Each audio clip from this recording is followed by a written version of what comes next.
Somos una única DASA para inaugurar una nueva era en el cuidado de la salud, para ampliar los espacios y los accesos, proporcionar un avance continuo en tecnología, dar aún más seguridad, consolidar datos e integrar procedimientos, para acercar especialidades y fortalecer el ejercicio de la medicina, sobre todo para proporcionar la jornada de salud completa en la que creemos. Por todo esto, hoy somos una única DASA, una red que valora y fortalece más que nunca la comunidad médica y que busca estar al frente de nuestro tiempo sin dejar de estar frente a frente con las personas. DASA es para toda la vida. Boa noite a todos, sejam todos bem-vindos. Buenas noches a todos. Bienvenidos. Muchas gracias a todos los participantes que están conectados y a los que aún se están conectando. Soy Diana, soy médica genetista, colaboradora del grupo GenOne. Hoy tenemos 2 clases más del grupo de genética para no genetistas. La primera sobre la cardiogenética y la segunda sobre la infertilidad y la pérdida gestacionales. Les pido a todos los que tengan preguntas que las pongan en el chat y después de la clase tendremos un tiempo para responder a las dudas. Para la primera clase sobre lo que es la cardiogenética, tengo el honor de presentar al doctor Marcelo Bittencourt, que tiene un doctorado en Ciencias Médicas de la Universidad del Estado de Río de Janeiro. El doctor Marcelo también es consultor en cardiogenética de GenOne y médico de la Clínica de Insuficiencia Cardíaca y Cardiomiopatías del Hospital Universitario de la Universidad del Estado de Río de Janeiro. Bienvenido, doctor Marcelo. Gracias, Diana. Buenas noches a todos. A este curso de genética para no genetistas. Es un placer estar aquí con ustedes y sin halagarnos vamos a nuestra presentación y voy a hablar con ustedes de lo que es la cardiogenética. Voy a tratar de traerles en media hora lo que tenemos de actualidades y de evidencia sobre este tema que hoy está dentro del conocimiento en cardiología.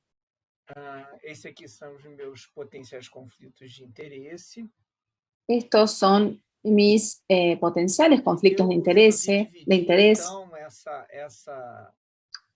Yo entonces he decidido dividir mi presentación en 4 tópicos. El primer tópico que va a hablar de la introducción, de los conceptos generales y del consejo familiar.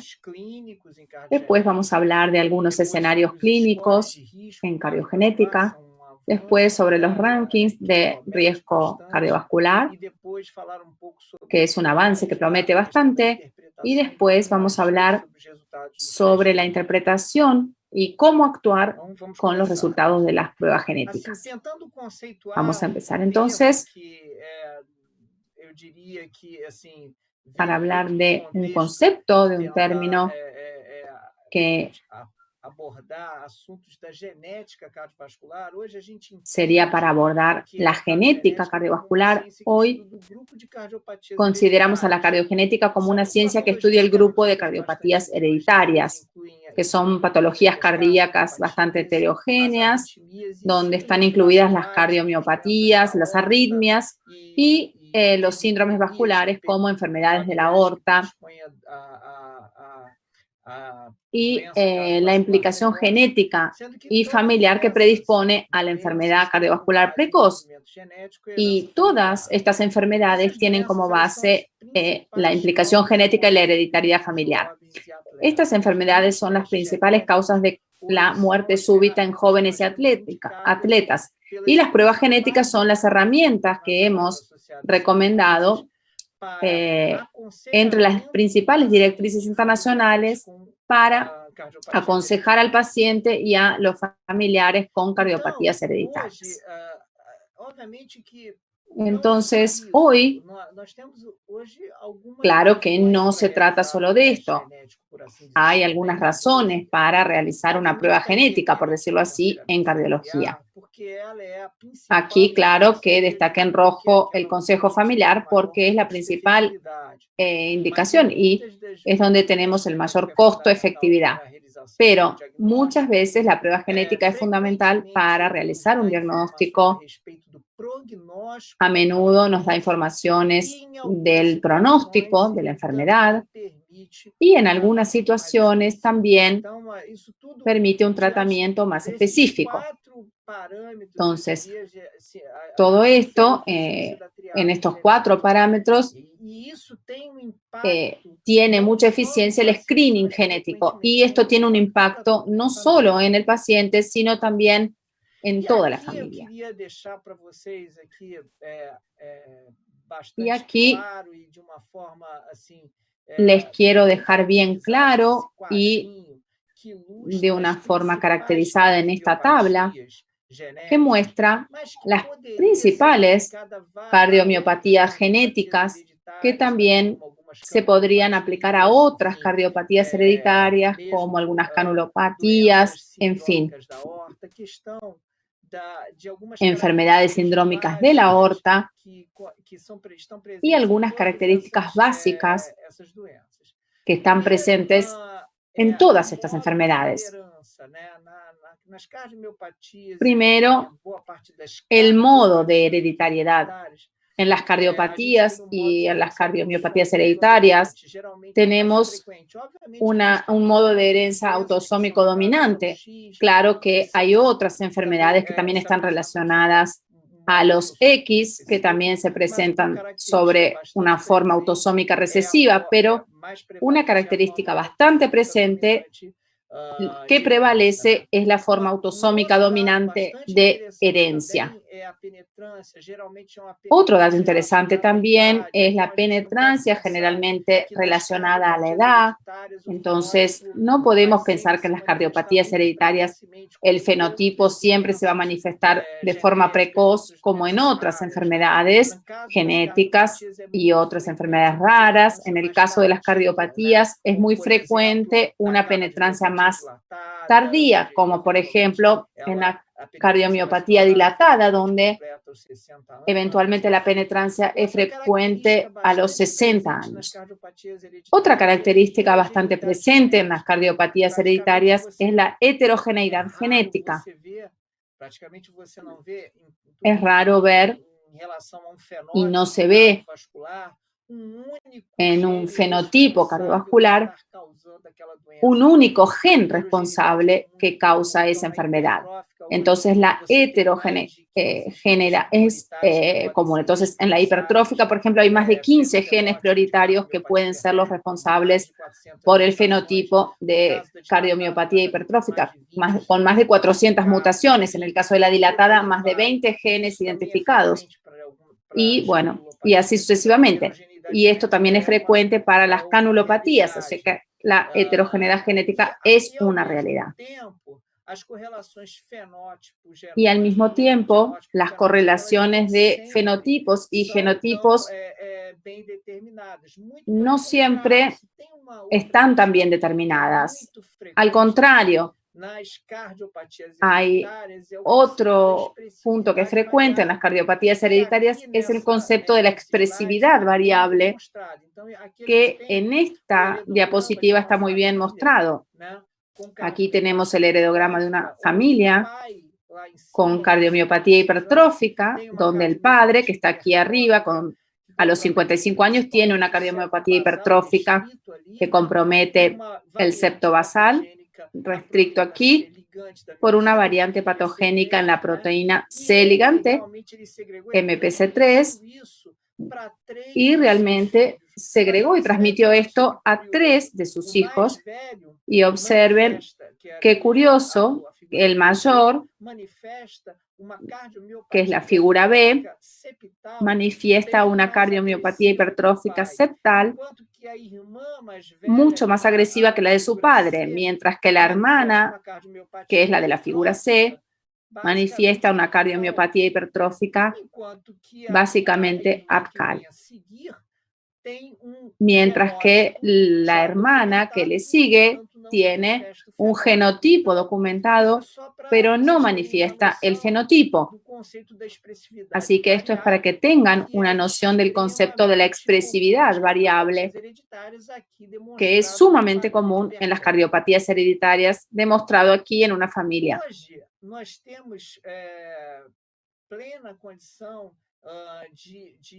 Hoy tenemos condiciones plenas para tener la prueba genética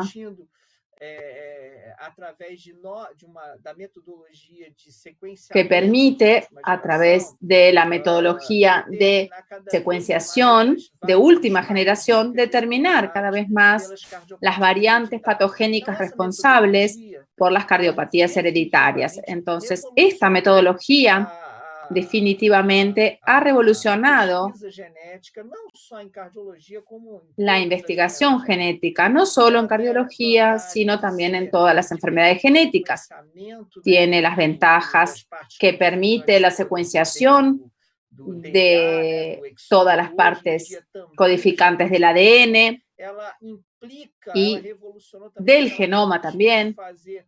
Revolucionó también porque permitió que se haga un análisis con un costo menor y con más informaciones, una mayor cantidad de informaciones. También nos trae algunos desafíos, como por ejemplo la dificultad de determinar si una variante nueva afecta la función genética y si tiene una importancia patogénica, el famoso Big Data de la genética. ¿Y qué sería esta metodología, como todas las otras pruebas genéticas que se pueden aplicar en la práctica clínica? ¿Qué es lo que buscan? Buscan la mutación, que generalmente es una variante que no está presente en los controles o es una variante rara en menos de 1% de los controles. Creo que eso ya se dijo en las primeras clases. Lo importante es que la secuenciación de última generación, tanto en la genética como cardiovascular como en otras áreas de la genética, ha contribuido para que hoy conozcamos mejor el perfil genético de las cardiopatías hereditarias y, claro, ha facilitado el consejo familiar y hoy esta recomendación es la clase 1 en la mayoría de las directrices que implican cardiopatías familiares. Y algo muy interesante dentro del contexto del consejo familiar, que se refuerza aquí en este último statement de la AHA Association, en el diagnóstico, es cuál es el paciente que definitivamente tiene una oportunidad o más probabilidades de beneficiarse con la prueba genética como forma de consejo. O sea, justamente el paciente que tiene un fenotipo definido de una cardiopatía hereditaria asociado a una información de historia familiar que se debe hacer por lo menos contemplando un heredograma con 3 generaciones como mínimo y una historia familiar que apunte a un modelo de transmisión hereditario de enfermedades. Entonces, cuando tenemos este fenotipo documentado con una herencia familiar muy bien definida, identificamos aquí pacientes que seguramente se van a beneficiar de que se les ofrezca una prueba genética para identificar su causa, la causa genética de su enfermedad. Claro que esto implica el compromiso de profesionales que están habituados a trabajar con la genética, y en este caso la genética cardiovascular es con informaciones muy específicas, inherentes, que ya las hemos comentado antes, las penetrancias tardías, la expresividad variable, el paciente, claro, se realiza la prueba y cuando viene una variante patogénica se puede modificar, en este caso, el manejo clínico, el tratamiento de este paciente a partir entonces del diagnóstico molecular. Bueno, de ahora en adelante vamos a comentar algunos escenarios clínicos donde la genética ya es una realidad en su aplicación y en su aplicabilidad en el tratamiento del paciente y sus familias. Empezamos entonces aquí con la cardiomiopatía. Vamos a hablar de la cardiomiopatía dilatada. En el pasado, no hace mucho tiempo, más o menos unos 10 años, creíamos que todas las cardiomiopatías dilatadas, que es la enfermedad que se caracteriza por la dilatación ventricular y una disfunción sistólica del ventrículo izquierdo, creíamos que esta enfermedad, cuando no tenía un diagnóstico definido, es decir, cuando no la causaban condiciones tóxicas como por ejemplo el uso de alcohol, cocaína, o no había una enfermedad autoinmune por detrás, creíamos que era una miocarditis, porque las miocarditis también son enfermedades de diagnóstico difícil. Pero bueno, después de algunos estudios que se consideraron fundamentales para entender la enfermedad y que utilizaron una secuenciación de última generación, pudimos ver que en la mayoría de los cohortes de cardiomiopatía dilatada, alrededor del 25% de los casos, la enfermedad está causada por mutaciones en proteínas sarcoméricas, principalmente mutaciones en la titina. Claro que no son solo las enfermedades sarcoméricas que pueden causar la cardiomiopatía dilatada, pero también otras enfermedades como las neuromusculares, y destaco acá las distrofias como Duchenne, Becker u otras enfermedades sindrómicas de origen mitocondrial. Pero hoy el 30% de las cardiomiopatías dilatadas sabemos que tienen una etiología genética.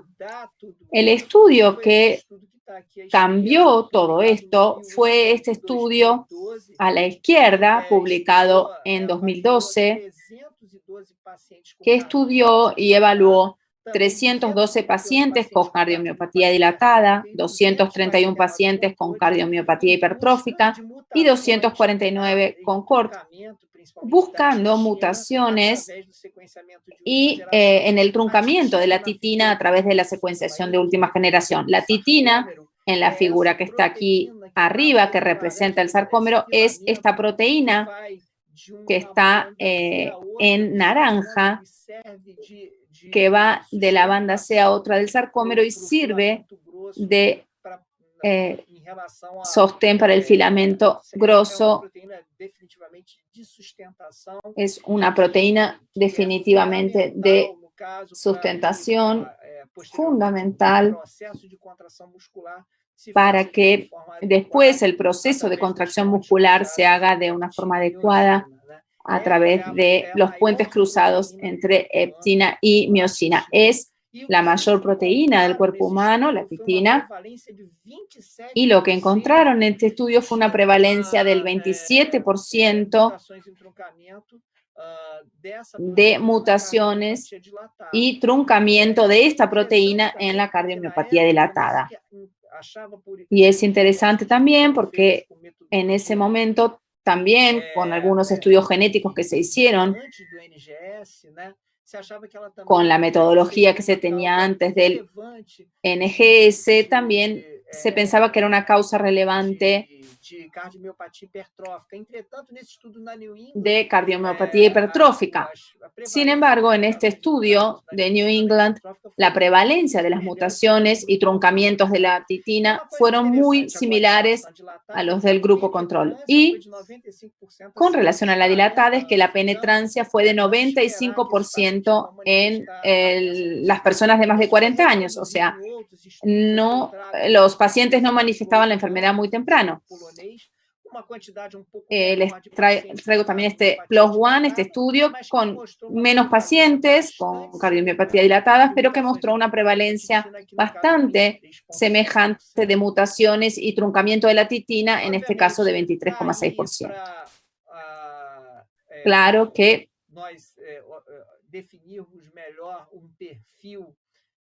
para definir mejor un perfil que hoy es más heterogéneo. Como les dije, de la secuenciación de última generación nos ayudó en este aspecto. Y hoy sabemos que son varios los genes que pueden ser responsables por causar la cardiomiopatía dilatada y claro que esto trae una cierta dificultad porque sabemos también que muchos de los genes que causan la cardiomiopatía dilatada pueden presentar variantes que también pueden causar la hipertrófica, por ejemplo. Entonces, un ejemplo de esto es la propia proteína, la beta-miosina. Entonces, son fenómenos de sobreposición que también son muy característicos de las cardiopatías hereditarias.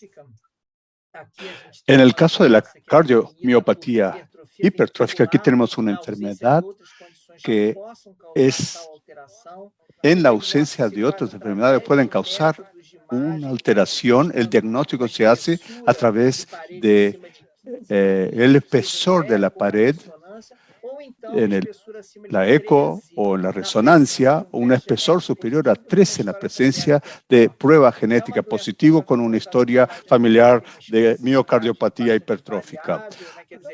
Tiene una especificidad muy variable, tiene una heterogeneidad genética, lo que se refleja en la heterogeneidad del fenotipo.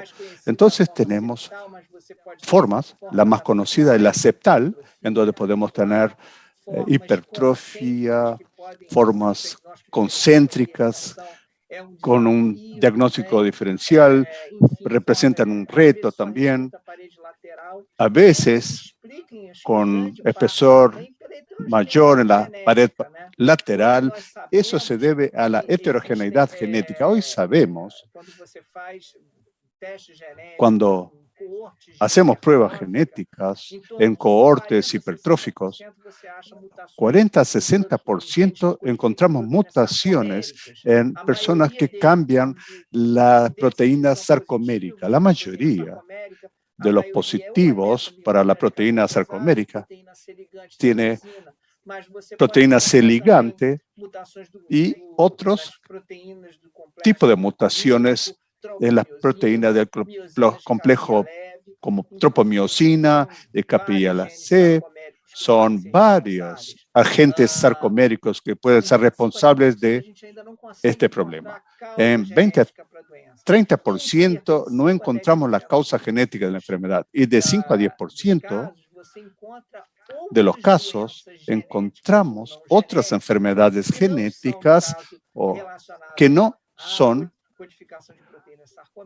o no están relacionadas a los problemas sarcoméricos, pero que son extremadamente importantes porque muchas de ellas tienen espesor más grande. Aquí hablamos de problemas metabólicos, como por ejemplo la enfermedad de Anderson-Parver, que tienen tratamiento a través de la terapia enzimática, síndrome de mala formación y amiloidosis en la fase inicial o temprana, para el cual también hay tratamiento. La prueba genética hoy de la miocardiopatía o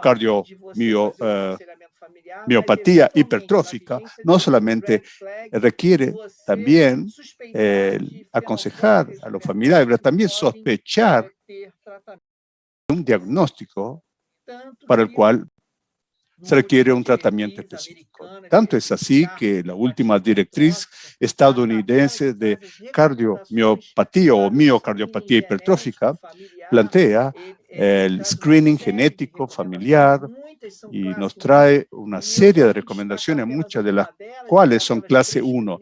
Quiero apuntarles apenas una de ellas, las 3 primeras de hecho, que subrayan la importancia de siempre hacerse una prueba contemplando por lo menos 3 generaciones, lo que es clave para el manejo de pacientes con miocardiopatías hipertróficas y también pruebas genéticas hoy como con el objetivo de aclarar la base genética de todos los miembros de la familia que corren riesgo de un problema cardiomiopatía. Y también tenemos aquí lo que corresponde al uso de estas pruebas para casos atípicos de hipertrofia, en donde podemos sospechar de otros problemas. Tenemos que también prestarle mucha atención a estos pacientes que requieren de tratamiento. También apunté las 2 flechas, clase 2B de recomendación, que es el uso de prueba genética para acceder al riesgo de muerte súbita. Hay mucha incertidumbre sobre esto. En clase 3, debemos siempre enfatizar en no insistir en la prueba genética cuando hacemos la prueba al paciente, que generalmente es aquel paciente que tiene la mayor expresión de la enfermedad, y si viene negativo no habría beneficio de ofrecerle a sus familiares. Así que volviendo a la recomendación 2B, que es el uso de la prueba para estratificar muerte súbita en este paciente. Esto es algo que hoy no debe usarse rutinariamente para estratificación, por ejemplo. No se debe hacer rutinariamente, pero creemos que en el futuro podremos usar informaciones pronósticas para poder aclarar estos temas mejor. En el caso específico, la miocardiopatía hipertrófica. Este estudio nos muestra, los colegas españoles analizaron el fenotipo y establecieron correlaciones pronósticas en pacientes que tenían cardiomiopatía con variantes patogénicas, apuntando la región de la beta-miosina de cadena pesada.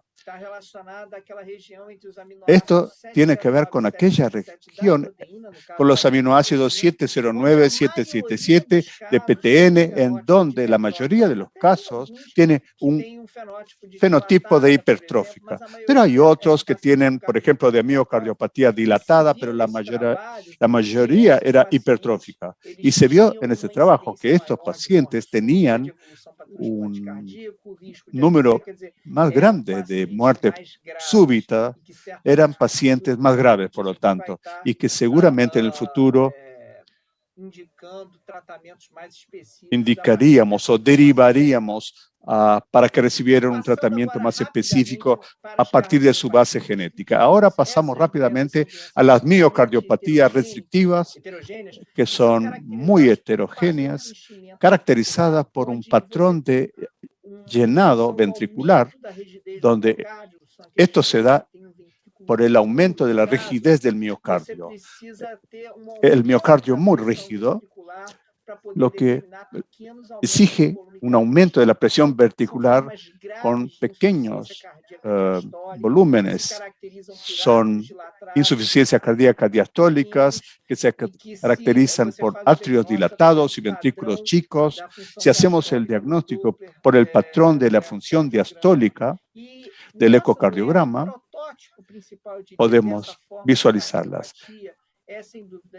Ese caso de cardiomiopatía, sin lugar a duda, es el prototipo, porque hoy es una enfermedad que tuvo su prevalencia, que se tuvo que reescribir, no debido a la prueba genética, pero también gracias a métodos de imagen como la medicina nuclear, que nos ayudaron a redefinir su epidemiología, y hoy encontramos anedosis cardíaca responsable de 13% aproximadamente, 13 a 15% de pacientes con insuficiencia cardíaca, con eyección alterada. No solamente para pacientes con insuficiencia cardíaca, pero también los que tienen estenosis aórtica, que se someterán a la prótesis aórtica, por ejemplo. Y es muy común también encontrar amiloidosis como responsable de ese patrón de hipertrofia de estenosis aórtica. Y hoy, la prueba genética forma parte de este abordaje, principalmente cuando a través de algoritmos como este que se ve en pantalla, podemos hacer el diagnóstico de amiloidosis por transgenetina, ya sea a través de cintilografía, de otros métodos diagnósticos, de visualización y obligado que hagamos la prueba genética para diferenciar y ver si tratamos de una amiloidosis hereditaria o su forma salvaje. También debemos tratar de definir si lo encontramos de forma salvaje, por ejemplo, y tendríamos que analizar si es un paciente añoso o no, un paciente mayor. Generalmente lo encontrábamos en pacientes mayores, pero hoy sabemos que la forma hereditaria de amiloidosis cardíaca, y aquí les traigo un perfil genético muy amplio de las amiloidosis con DR, con la característica de que en algunos tenemos una predominancia con hallazgos cardíacos, hoy otros neurológicos, pero con fenotipos mixtos. Y un caso muy interesante es que por lo menos en las variantes más comunes, todas ellas, como pueden ver en pantalla, las que encontramos más, por lo tanto, la 22, PHR 60A, vemos que estos pacientes presentarán índices de enfermedad más avanzada, 60 a 65 años o más de edad. No adelanta, por lo tanto, tratar de diferenciar o suponer que el paciente tiene la forma salvaje de amiloidosis porque está presentando o manifestándola en sus fases más avanzadas de la vida. Aún aquellos que tienen amiloidosis hereditario pueden manifestar la enfermedad en edades más avanzadas y eventualmente podemos dejar escapar la posibilidad de investigar mejor esta familia y eventualmente tratar a los pacientes de manera más temprana, porque hoy los tratamientos específicos para amiloidosis con transfectina, como se muestra en este caso, tienen más beneficio cuando lo hacemos de manera temprana. Además, podemos identificar estas formas hereditarias y identificaremos con ellas pacientes potenciales que puedan beneficiarse más de tratamientos relacionados con la propia interferencia genética, como hoy hablamos de los silenciadores del ARN, como Alticerano o Noselpen. Ese es un caso muy ilustrativo de ello. Un paciente que tiene una amiloidosis cardíaca hereditaria, es su forma hereditaria, que hizo su diagnóstico en el 2009 y desde entonces ha sido tratado con estabilizadores del PTR, Dafamid. Sin embargo, cuando pasamos a usar los silenciadores del ARN, con niveles de PPR circulantes caen dramáticamente, la captación de serotonina también va a cero y eso apunta a un beneficio muy grande que tiene que ver con la propia identificación o detección de mutaciones específicas. Obviamente aún no podemos afirmarlo, pero hay mucha posibilidad de que en el futuro apuntemos mejor hacia los fármacos con base en la prueba genética. No es solamente la amiloidosis que puede causar las miocardiopatías restrictivas. Antes había las idiopáticas y infiltrativas como no infiltrativas como la amiloidosis, con el desarrollo de una gran cantidad de fibrosis en el músculo cardíaco, lo que llevaba a restricciones o obstáculos para el llenado ventricular. Esas miocardiopatías tienen que ver con algunas proteínas específicas codificadas por genes muy específicos. La gran mayoría hoy Sabemos que los genes principales son aquellos, la troponina I, pero tiene que ver con la variante también que codifica la troponina C y la T, y otros componentes de la estructura saponérica, como dismina, la lamina C. Lo hemos encontrado en muchos pacientes jóvenes con cardiomiopatías restrictivas, con la vitamina C, lamina C, y otra forma de cardiopatías restrictivas que tienen que ver con la cristalina, que llevan a la cardiomiopatía restrictiva, no tanto por una fibrosis del músculo cardíaco agresiva, pero principalmente por una gran aglomeración o agregación de proteínas que vemos que se deposita en las fibras miocárdicas. Entonces, es un tipo de manifestación genética diferente de estas cardiopatías que hoy tenemos mayor claridad a través de la secuenciación. La miocardiopatía ventricular arritmogénica también cambió muchísimo. Conocemos ahora más a partir de los datos que el GWS nos trajo. Las arritmias ventriculares y supraventriculares, también en pacientes jóvenes, adolescentes, también con una prevalencia menor en el caso. Algunos estudios han mostrado que la inflamación miocárdica también forma parte de la manifestación de la enfermedad. Hoy cambiamos mucho la manera de ver estos problemas a partir del genotipo principalmente. En el pasado, teníamos como prototipo las miocardiopatías restrictivas con arritmia del ventrículo a partir de esos genes específicos que vemos en pantallas. Hoy sabemos que esta enfermedad, dependiendo del genotipo, puede manifestarse más en el ventrículo izquierdo que el derecho, más caracterizada como cardiomiopatías dilatadas. Pero hoy sabemos también que se manifiestan básicamente y principalmente en el caso de las arritmias. Son cardiomiopatías con variaciones del ventrículo sarcoplasmático izquierdo, algunas sarcoméricas también. Hay un perfil genético más diferenciado con vitamina C que participan, intervienen, como vemos en pantalla también, que puede causar ese tipo de cardiomiopatía restrictiva que causan arritmogenia, mutaciones del canal de sodio también. Sin lugar a dudas, la posibilidad de secuenciar estos pacientes nos permitió entender de manera muy diferenciada el comportamiento de las cardiomiopatías o miocardiopatías, si prefiere.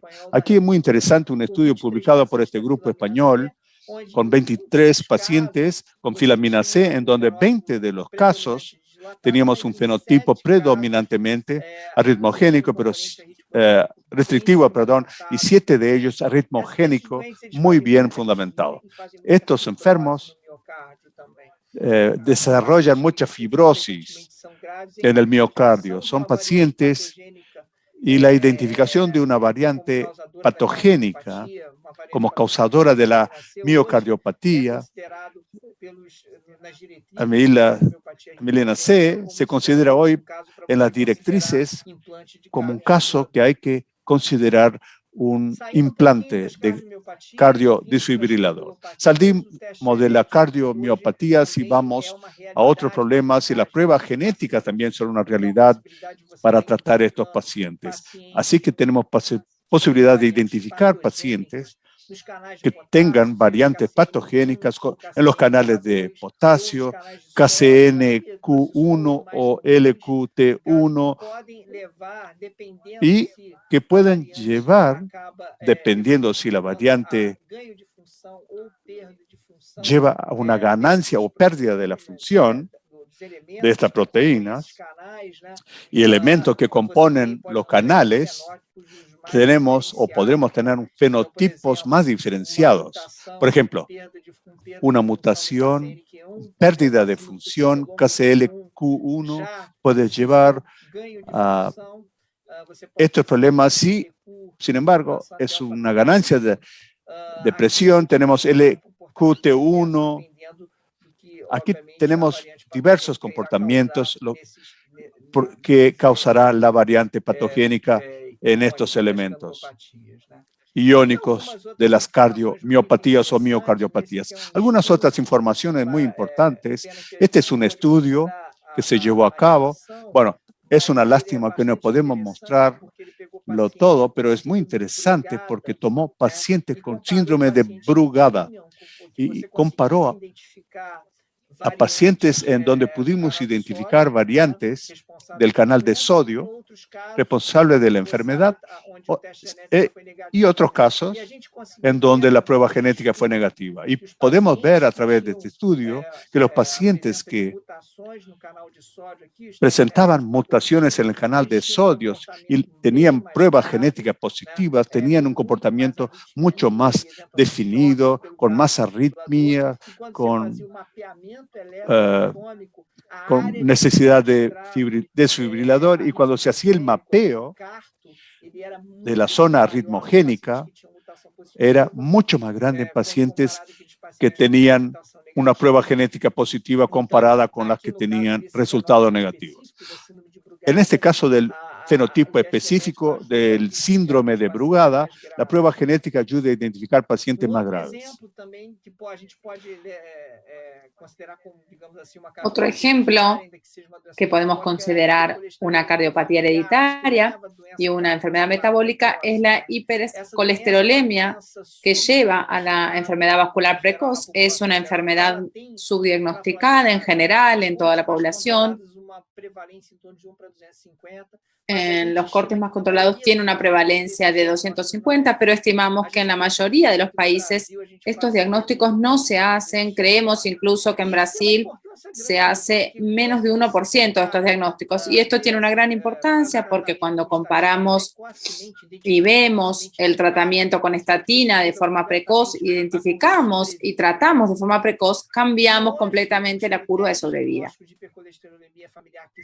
Y hoy los criterios de diagnóstico de la hipercolesterolemia familiar que la Sociedad Brasileña de Cardiología indica, tenemos que evaluar una serie de parámetros. Básicamente usamos aquí el criterio de la Dutch, el criterio holandés, donde a partir de la evaluación de varios datos, ya sea de historia familiar, historia clínica y análisis físicos, tenemos que contar más de 8 puntos para dar el diagnóstico. Y hoy el análisis de ADN por este criterio cuenta con 8 puntos. Entonces, es la importancia de la secuenciación genética en los pacientes. Otro escenario clínico también bastante característico es el síndrome de Marfan, donde tenemos aquí la fibrilina como parte importante del diagnóstico. Entonces, eventualmente podemos hacer este diagnóstico por el análisis de la aorta, de la presencia o no del aneurisma, con medidas bien definidas y una mutación positiva. Ya estás autorizado a dar el diagnóstico, y esto es importante porque, a diferencia de otros aneurismas que tienen una causa más arteriosclerótica que definen, la síndrome de Marfan son pacientes que se operan antes que tienen más riesgos debido a las complicaciones de la complicación del cuadro original. Otro escenario aquí donde las pruebas genéticas probablemente en un futuro van a ayudar mucho es los scores de riesgo cardiovascular, donde a través del análisis de esos scores tratamos de establecer el riesgo mayor de enfermedad cardiovascular en estos pacientes. Es una herramienta que todavía se está desarrollando, podemos decirlo así, se ha validado en algunos países, pero depende mucho del desarrollo de bancos, de biobases de datos con ADN de varias personas. Tenemos aquí el Biobank inglés, que está muy desarrollado, con 480.000 adultos, donde los abordajes de la asociación genómica tratan de establecer un score genético, en este caso el meta-GRS, para tratar de demostrar cuáles son los pacientes que tienen más riesgo de desarrollar enfermedades cardiovasculares. Y esto se está haciendo no solo para las enfermedades coronarias, sino los mismos autores para, por ejemplo, tratar de entender quién puede desarrollar hipertensión arterial y tratar de correlacionar algunos de estos polimorfismos con características ambientales presentes en el hipertenso, como por ejemplo el aumento del índice de masa corporal o de la circunferencia de la cintura, en fin, varios aspectos relacionados con el enfoque tradicional del hipertenso. Y para terminar, interpretando y actuando sobre los resultados de las pruebas genéticas, es importante que seamos responsables al abordar estos pacientes, y aquí les traigo dos abordajes diferentes donde vemos gente que busca las pruebas genéticas sin un consejo médico y las consecuencias que esto puede tener. Por ejemplo, la mujer de la izquierda, joven, asintomática, sin historia familiar de cardiopatía, compró un exoma, encuentra una variante en la titina, que es una variante misense, probablemente de poca importancia, considerada con un significado incierto, no tiene asesoría, busca en internet, dice que la titina está relacionada a la cardiomiopatía dilatada y no sabe si puede hacer deportes competitivos, si tiene que hacerse un eco, una intervención farmacológica. Entonces, en las cardiopatías hereditarias siempre es importante que lo hagamos con alguien que pueda dar un consejo adecuado sobre las informaciones que se tienen sobre esa prueba. Incluso cuando se hace de esta forma, hay algunas trampas. Por ejemplo, es una mujer joven con un diagnóstico de neoplasia, se hace un exoma para investigar la neoplasia, encuentra una variante de truncamiento de la titina y se pregunta, ¿tengo que informar esto? Hoy creemos que sí, porque, por ejemplo, muchos de estos pacientes que tienen una cardiomiopatía por quimioterapia tienen variantes en el truncamiento de la titina, hacen quimioterapia, por ejemplo, por cáncer de mama, y debemos discutir si tienen que cambiar o no la quimioterapia basados en esta información. Entonces, el ACMG tiene una serie de condiciones con sus respectivos genes que recomienda que sí, que se informen como hallazgos secundarios o incidentales. Y traerles también entonces la información de que nada de esto es algo estático, definitivo, siempre se está perfeccionando. Aquí les traigo un trabajo sobre el impacto de la reclasificación en la variante del escenario de la genética cardiovascular. Sabemos que hoy, con los criterios de la CMG, que se vienen mejorando desde 2015, muchas de las variantes del pasado hoy se están reinterpretando y reclasificando, algunas reclasificadas para arriba, para patogénicas, otras para abajo. Entonces, el conocimiento dentro de la genética cardiovascular todavía se está consolidando y se está consolidando cada vez más, y esto siempre se debe considerar en el momento de los consejos. Los mensajes finales traigo es que la genética y la genómica tienen un espacio cada vez mayor en la medicina e impactan en la atención de estas cardiopatías. El consejo familiar es la principal recomendación, pero el cambio de la práctica clínica a partir de estas informaciones pronósticas ya es una realidad en diversos escenarios. Muchas gracias. Muito obrigada, Dr. Marcelo. Temos algumas perguntas no chat. Muchas gracias, doctor Marcelo. Tenemos algunas preguntas en el chat. Voy a empezar con la primera. Un paciente con varios síntomas clínicos No dice cuáles eran los síntomas, pero tenía una variante en el colágeno 3A1, el gen responsable por el síndrome de Ehlers-Danlos cardiovascular. Pero esa variante fue clasificada como BUS. Entonces, ¿cuál sería la recomendación de seguimiento? Y este paciente ya tuvo una resección de aorta a los 20 años. ¿Qué se podría hacer en este caso? Creo que en este caso, así, en la teoría se puede clasificar de significado incierto. Es difícil atribuirle la enfermedad a esa variante. Lo que nos llama la atención es que tiene un fenotipo sugestivo, porque lo que no pude entender es si fue una disección aórtica pura y sencilla en una paciente que tenía otras características fenotípicas para Ehlers-Danlos, o fue una paciente que presentó una disección aórtica, porque ahí sí definitivamente es una variante de significado incierto y no puede no tener nada que ver con la enfermedad, y esta disección puede tener otro origen. Entonces, a partir del momento en que se clasifica como incierto, no se puede aplicar como predicción para hacer un consejo familiar a partir de eso. Pero, eventualmente, en un contexto de investigación, como lo hacemos en la universidad, lo que se puede hacer es tratar de hacer un análisis de segregación, evaluando otros miembros de la familia y tratando de establecer la correlación de este fenotipo con el genotipo en otros miembros de la familia, y a partir de ahí suponer que esa variante se puede reclasificar, por ejemplo. Pero en un principio, si es una enfermedad, bueno, no tiene una predicción para consejo familiar. Sí, me parece importante también, como dijiste, si tiene otros síntomas clínicos y qué es lo que hicieron. Si se hizo todo el panel o algunos genes, exoma o otro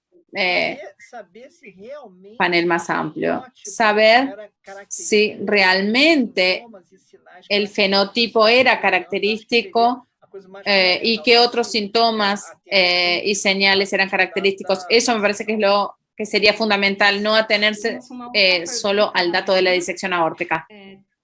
Otra pregunta de Marina.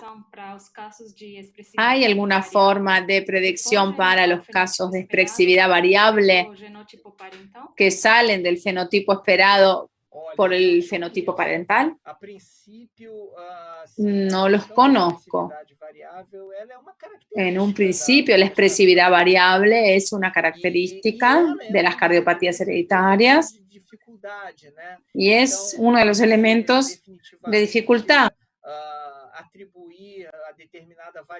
Entonces, para atribuir de forma definitiva a determinada variante, o incluso en casos más graves o más difíciles, para correlacionar la enfermedad a un determinado genotipo, para saber si no tiene una asociación de genes o mutaciones dobles, porque el caso que les mostré, por ejemplo, se puede aceptar de una forma más fácil porque todos los enfermos tenían cardiomiopatía hipertrófica, aunque fuera en lugares diferentes.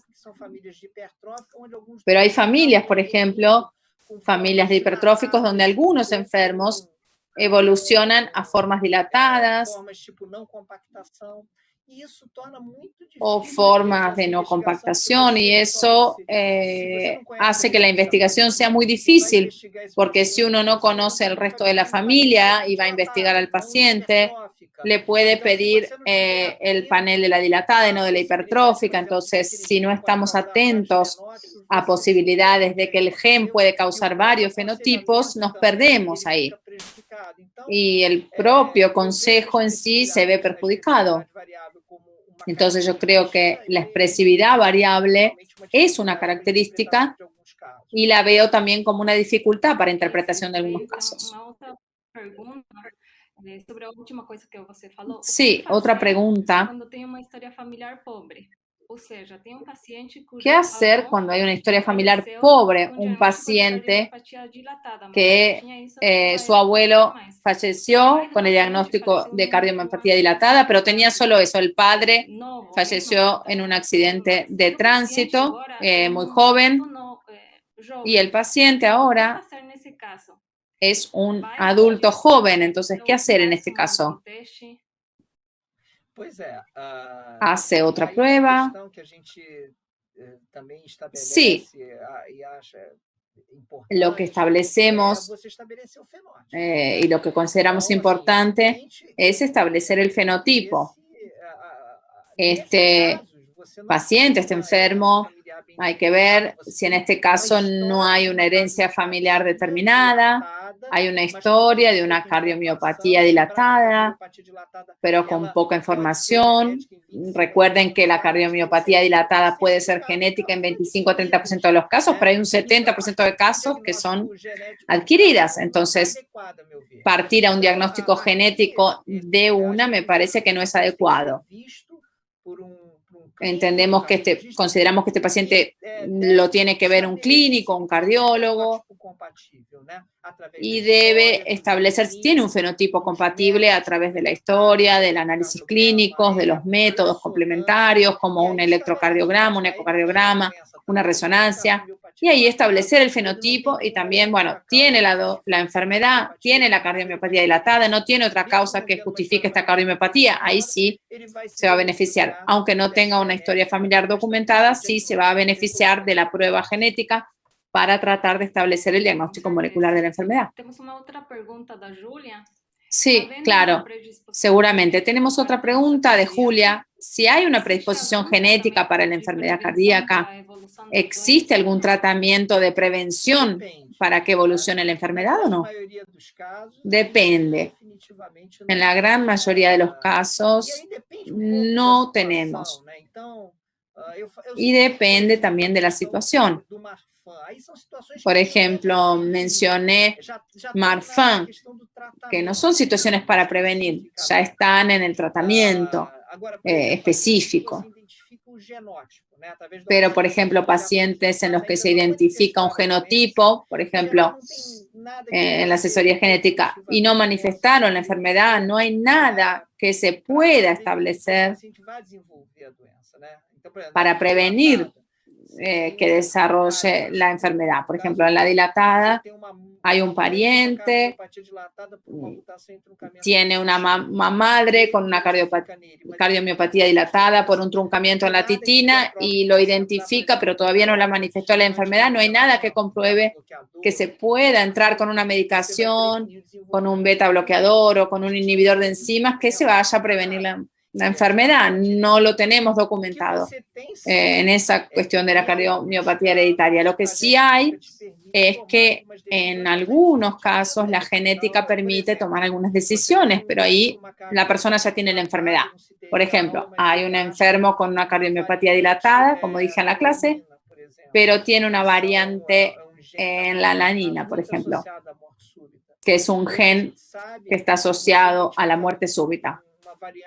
Hoy sabemos que identificar una variante patogénica en un gen como este, en un enfermo que tiene este fenotipo, estás asociándolo a un riesgo mayor de muerte súbita y por eso sí debes implantar un desfibrilador.